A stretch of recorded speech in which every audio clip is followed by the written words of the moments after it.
久しぶりに QL1 を入れます。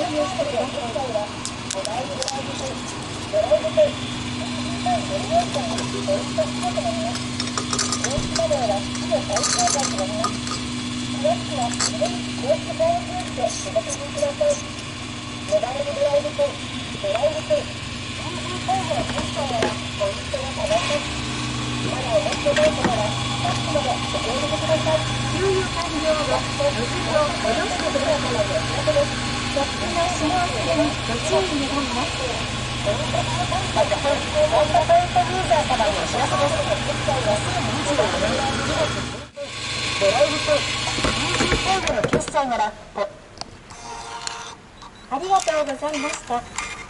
またのご来店をお待ちしております。キャップの閉め忘れにご注意の上、お釣りをお受け取りください。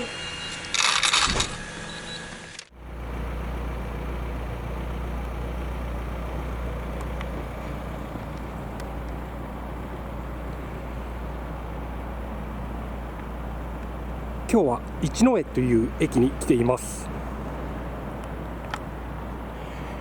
深夜2時なんで、この駅のロータリーも誰もいません。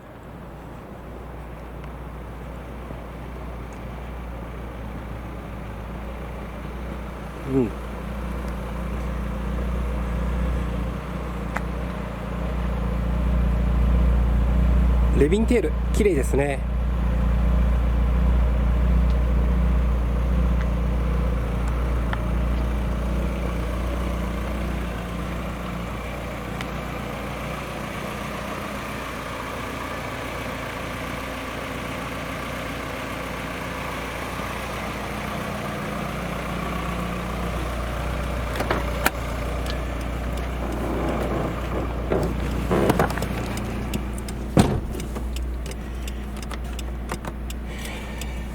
この前 QL1 注入したんですけど、これは前にも説明したんですけど、燃料ライン、つまりガソリンタンクから、ガソリンフィルターで燃料ラインからインジェクターまできれいにしてくれる、かなりの代物です。で、特にね、中古車を買ったばかりの人にはおすすめで、自分はそういった方には2連続で使用することをおすすめします。で、その後はね、半年から1年に1回ぐらいので注入で維持することができます。じゃあ車載ラジオの方やっていきます。3月23日、時刻は深夜の2時40分です。じゃあ出発します。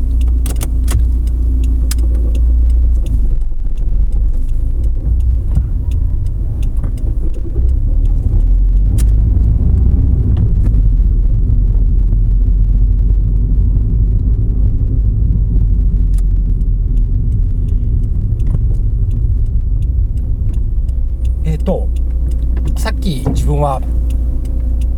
QL1 は2連続の使用をお勧めしたんですけど、ちなみにこの車は実は北海道で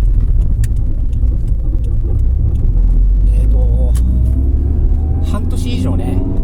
動いてなかったんですね。不動車だったんで、自分はね3連続で QL1 注入しました。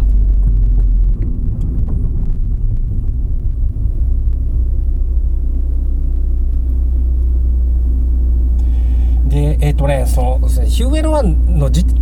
値段自体もね高くなってて、昔はね1本1600円だったんですけど、今はなんとね1本2160円に値上がりしてます。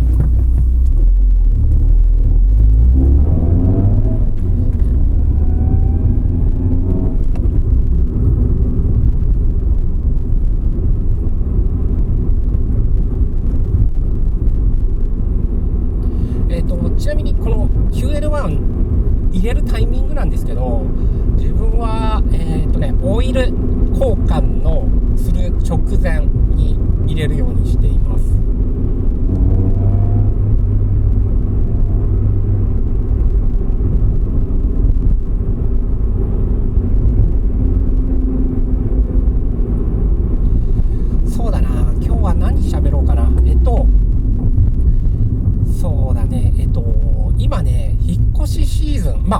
ますけどね、引っ越しシーズン、4月、新学期のシーズン、新学期とかね、新たなシーズンになってるんですけど、マンションとかアパート借りるときって結構ねこう失敗することがあります、でちなみに自分はこれまでに7回引っ越ししたことがあります。で成功したこともあれば失敗したことももちろんあるんですけど、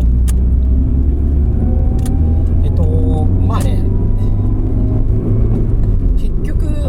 結論を先に言うと家賃はケチらない方がいいっていうことになりました。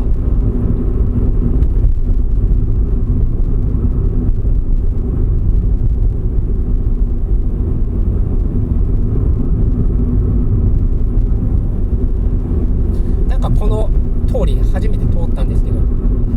なんかいいですね、綺麗で。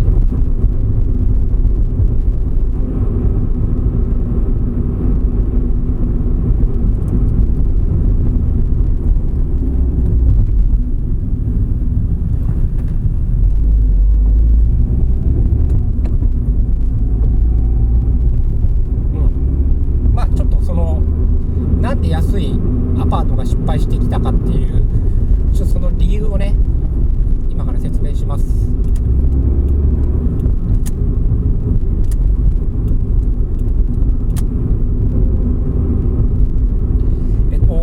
自分はね昔もう25年ぐらい前かな、調布の木造アパートに住んでました。で家賃はね確かね5万円ぐらいだったんじゃないかな。でその時に上に住んでる人が中国人だったわけね。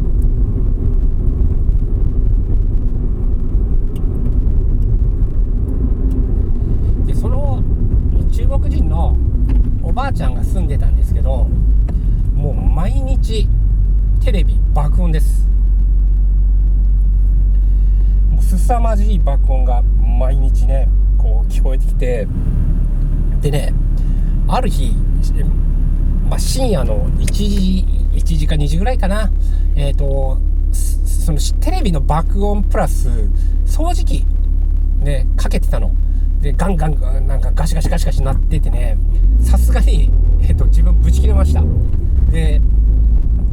若かった、自分もその時20代25、6だったんで、怒鳴り込んでいきましたよ。多分ね相当怒ってたんで、お前何時だと思ってんだこらみたいな感じでね結構怒鳴り込んでいったんですけど、そしたらねどんどん叩いても聞こえないから出てこないのね。で何回も出てきて、ね、お前何時だと思ってんだほらみたいな感じでで言ったわけ。そしたらねなんて言ったと思います？その中国人のおばあちゃん、テレビが聞こえないって言うんだよね。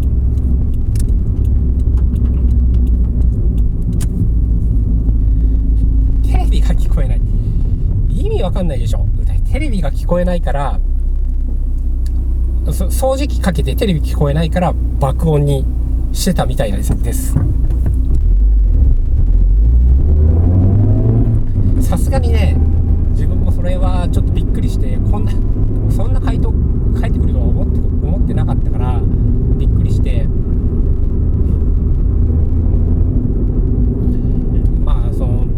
う静かにしてくれよって言って、ちょっと言って、帰ったんですけど、帰り際にねこれもう今時効だからいいか、洗濯機外にあるタイプの古いマンションね、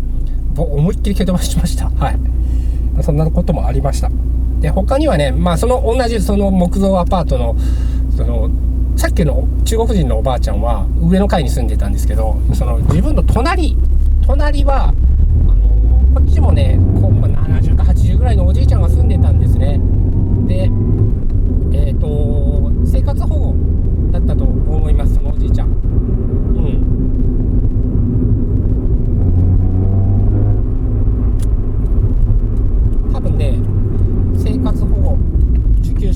と思うんですが、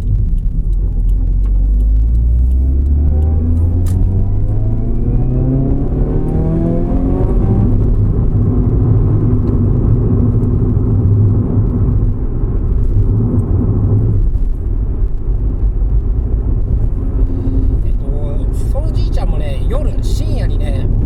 なんかね、ガンガンガンガンこう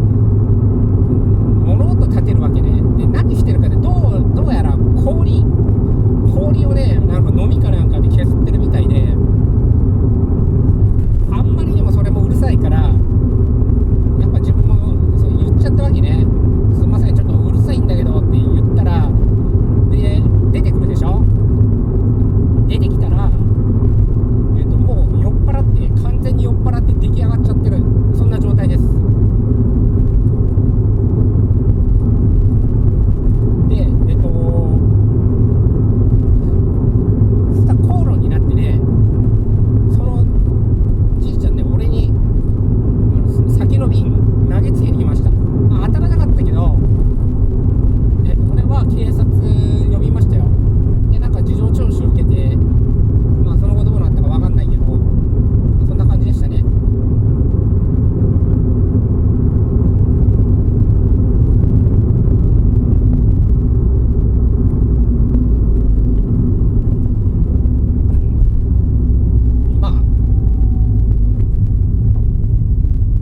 まあこの頃からちょっと分かることは、結局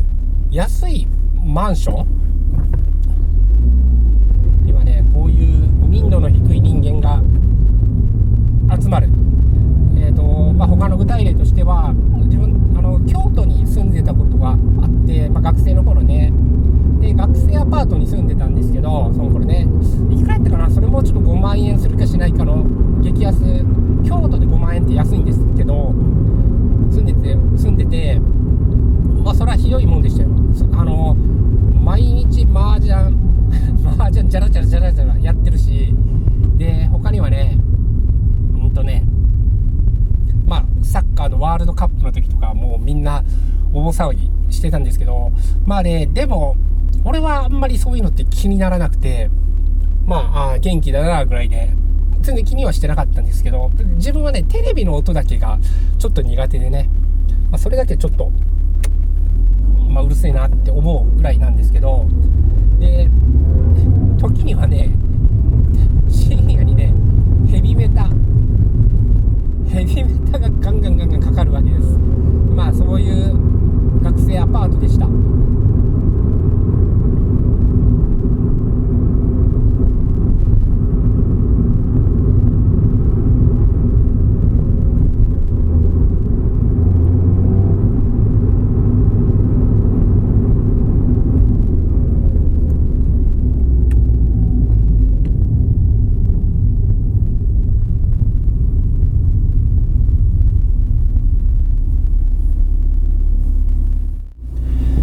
まあ大体そういったなんていうかな、民度が低い、マンションなりアパートの場合、まあ、名前にコーポとかメゾンってつきますね。もうほぼつきます。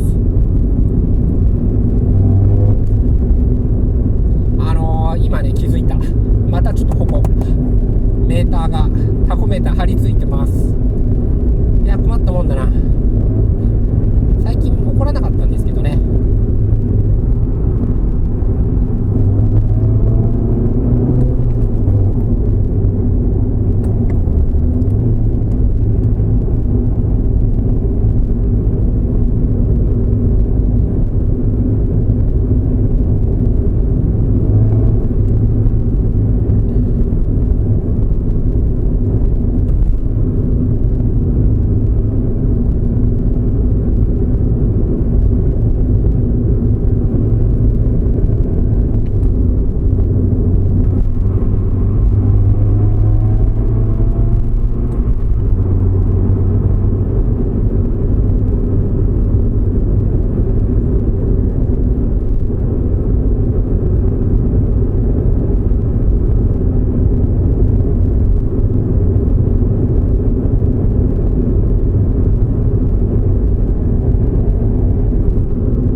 例えば今自分が住んでるマンションって家賃がだいたい教育費込みで8万円ぐらいなんですけど、今んとこね騒音トラブルっていうのは一回もないです。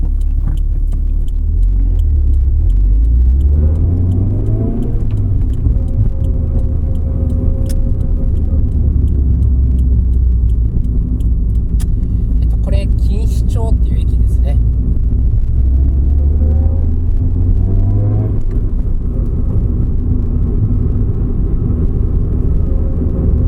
でその住人も全然違って、だいたい多いのが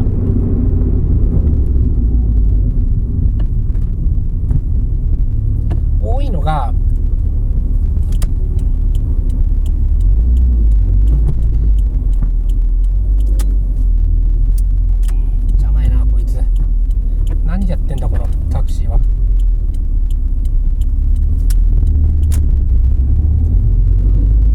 多いのがね、その OL とかなんていうかな、芸術家のお姉さんとか、もう全然その住んでる人が違う。でこういったなんていうの、サラリーマンとかもそうなんですけど、だいたい平日って当然ねいないし、で夜遅くまで残業するし、家にいないんですね。でおまけにその旅行とか海外旅行とかもよく行くし、旅行もよく行くし、そうするとおのずとやっぱり住人の質がなんていうかな、こう静かになってきます。生活がね静かになります。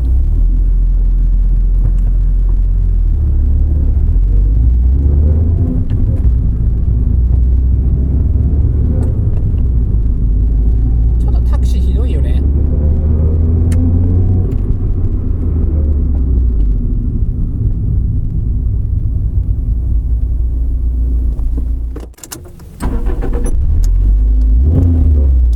ダメだ、エンジン切ったんですけど今度は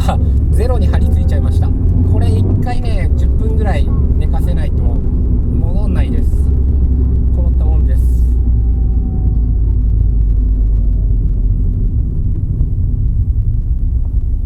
このタクシーもそうなんですけど、交差点の中に止まってますからね。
ちょっと危なかったね。危なかったね。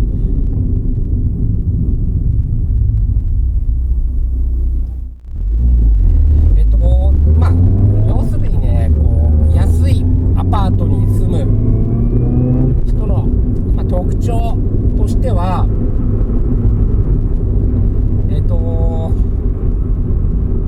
一日中家にいるような人が多いのと、あと生活環境が超夜型の人が多いと思います。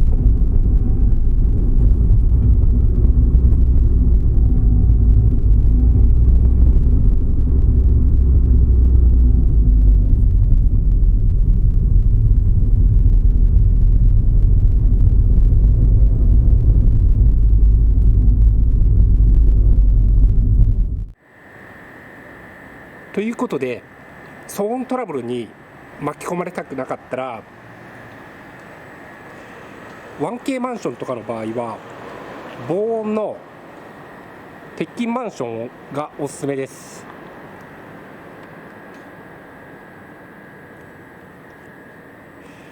気密性が高くて、ペット可の物件とかもなかなかね、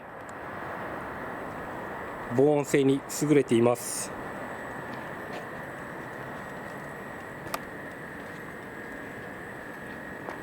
ちょっと時間経ったんで、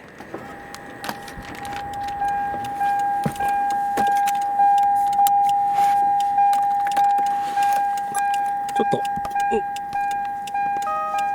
タコメーター直ったか見てみます。直ってますね。だいたいね10分ぐらい経ったらこんな感じで直ります。はい、ちょっと今回はね長い動画になっちゃったんですけど、これで終わります。おやすみなさい。